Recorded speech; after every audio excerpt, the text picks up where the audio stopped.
छोटी सी बात करते हैं प्यारे। जिस समय भगवान हमारे त्रिकुट पर्वत पर लेते थे और विचार करना, उसी समय भगवान ने क्या देखा? चंद्रमा की ओर देखा और सबसे पूछ दिया क्या? प्रभु कहे ससीमाओं में चकताई, कहो काहे निज निज मति भाई। तो सभी लोगों ने क्या बताया? सबसे पहले तो सुग्रीव खड़े हो गए, बोले प्रभु हम बतावे।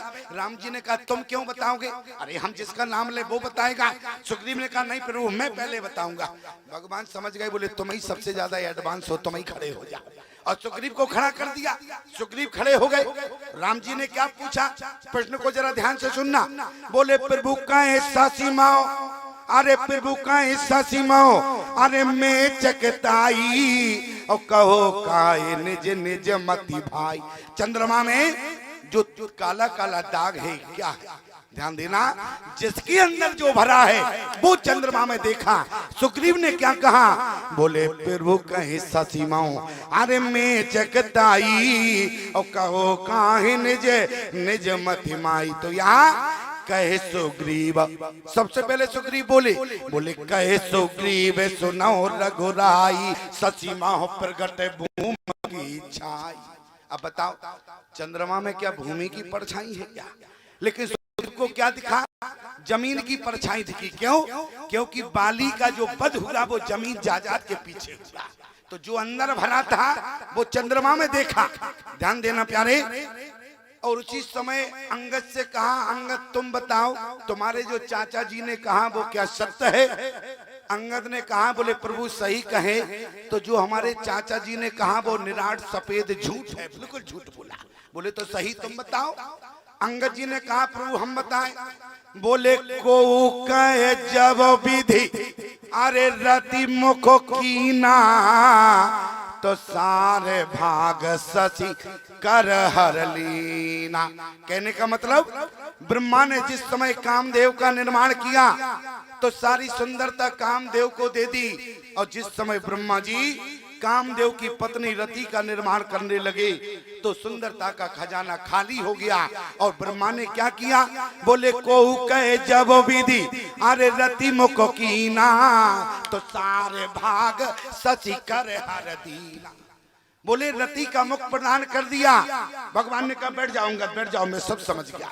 अच्छा भगवान ने अंगद को बैठा दिया। और मान लो अंगद को कहीं नहीं बैठाते और राम जी कह देते अंगद, ब्रह्मा जी को क्या पड़ी थी कि चंद्रमा की सुंदरता छीनना था?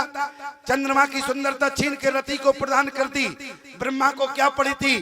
तो अंगद कह सकते थे प्रभु आप कहते हो ब्रह्मा को क्या पड़ी थी? चंद्रमा की सुंदरता नहीं छीनना चाहिए था। जिस प्रकार से पिता के मरने के बाद पिता की संपत्ति का अधिकारी उसका बेटा होता है, लेकिन आपने बाली के मरने के बाद हम जो मुझे संपत्ति मिलनी थी तो आपने मुझे नहीं, बोले चाचा सुग्रीव को दे दिया।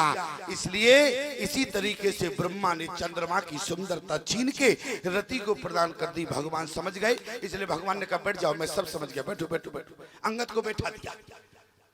अब विभीषण जी से कहा, बोले विभीषण जी तुम बताओ चंद्रमा में जो परछाई है वो क्या है? विभीषण जी कहने लगे प्रभु हम बतावे। बोले ना तो चाचा ने सत्य कहा ना भतीजे ने सत्य कहा, हम बताते हैं क्या। बोले अच्छा तुम बताओ।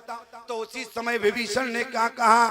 बोले मारे राहु, अरे ससे कर कोई, शशि मह परी श्याम तासोई। अभी अभी चंद्रमा की छाती पर राहु ने लात मारी। तो ईमानदारी से बताओ विभीषण ने क्या चंद्रमा की छाती पर राहु ने जो लात दी क्या विभीषण ने देखा? असली बात क्या है? बोले राहु ने चंद्रमा की छाती पर लात दिए, विभीषण ने नहीं देखा। अभी अभी जो ताजी लात खा के आए हैं, रावण की जो लात लगी है इसलिए लात ही दिख रही है चंद्रमा में। कहने का मतलब जो अंदर भरा होता है वो बाहर दिखता है। और जब राम जी से कहा, बोले प्रभु हम आप बताओ, किसी की बात समझ में नहीं आई तो भगवान ने जहर भाई की बात की। क्यों? क्योंकि चंद्रमा का भाई है विष और अपने विष भाई से बहुत प्रेम करता है, इसलिए अपने हृदय में बास दिया। विष का रंग होता है सांवला। भगवान ने ऐसी बात क्यों कही? क्यों? क्योंकि भरत भाई के विरह में भगवान की भी वही दशा है प्यारी। और आज जब हनुमान जी से कहा तुम बताओ, किसी की बात समझ में नहीं आई। हनुमान जी महाराज बोले हम बतावे। तो क्या बता रहे हैं हनुमान जी? बोले कहे हनुमंत सुनो प्रभु, अरे शशि तुम्हार प्रिय दान और सोई मुहूर्त और बसती सोई श्यामता भा। चंद्रमा में कुछ नहीं है, मैं देख रहा हूँ चंद्रमा आपका दास है और आप दास के हृदय में निवास करते हैं, इसलिए हनुमान जी को चंद्रमा में कुछ नहीं दिखा, बल्कि सांवले राम जी का मुखड़ा दिख रहा है। कारण क्या है? अंदर क्या भरा है? बोले प्रणव पवन कुमार और खल मन पावक ज्ञान घन और जास हृदय आगार और बस है राम सर चाप धर। क्यों? क्योंकि हनुमान जी के अंदर राम जी है और भरत के अंदर बोले भरत हृदय श्री राम निवासो। और यहाँ भरत ने क्या कहा? मांगो भीख त्याग निज धरे मो, मांगो भीख त्याग निज धर्मो, मांगो भीख त्याग निज धर्मो, मांगो भीख त्याग निज धर्मो।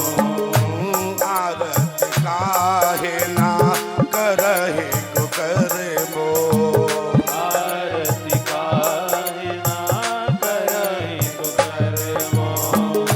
देखत श्यामल धवल हिलोरे, देखत श्यामल धवल हिलोरे।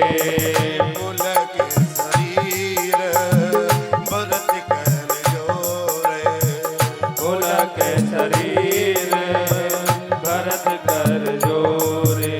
आज भरत ने गंगा यमुना को प्रणाम करने के बाद मांगो भीख त्याग निज धर्मो, वारति काहे ना करे कुकर्मो।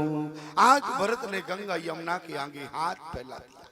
आज भरत भीख मांग रहे हैं। ध्यान देना, पूरा संसार किसी पुनीत नदी के किनारे जाता है तो हाथ फैलाकर भीख मांगता है, तो धर्म का त्याग होता है। अरे पुनीत नदी से मांगना हमारा धर्म है। और आज भरत ने क्या कहा? बोले मांगो भीख त्याग निज धर्मो, मैं धर्म का त्याग करता हूं, लेकिन हाथ फैला के भीख मांगता। आज भरत ने ऐसा क्यों कहा? प्रयाग से आवाज आई, भैया भरत तुमने स्नान नहीं किया कोई बात नहीं, प्रणाम नहीं किया कोई बात नहीं, लेकिन भरत तुम कम से कम मांग तो सकते हो मुझसे।